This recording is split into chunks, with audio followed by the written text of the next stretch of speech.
అక్షయ తృతీయ రోజున ఈ వస్తువులను కొనుగోలు చేయవద్దు. ఎందుకంటే హిందూ మతంలో అక్షయ తృతీయకు ప్రాముఖ్యత ఉంది. ఈ ఏడాది ఏప్రిల్ 30వ తేదీ బుధవారం రోజున అక్షయ తృతీయ పండుగ జరుపుకోనున్నారు.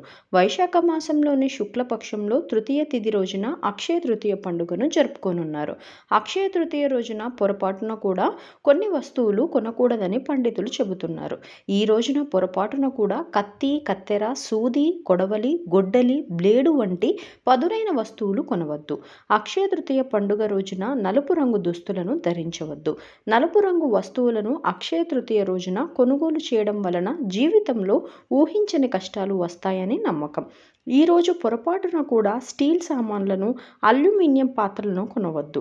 ముళ్ళు ఉన్న మొక్కలను, ముళ్ళ పువ్వులను కొనుగోలు చేయవద్దు. ఇంటికి తీసుకురాకూడదు. ఈ రోజున బంగారం, వెండి వస్తువులు కొనలేకపోతే ఇనుప పదునైన వస్తువులను కొని కోరి కష్టాలను తెచ్చుకోకండి. వీడియో నచ్చితే లైక్, షేర్ అండ్ సబ్స్క్రైబ్ చేయొచ్చు కదా.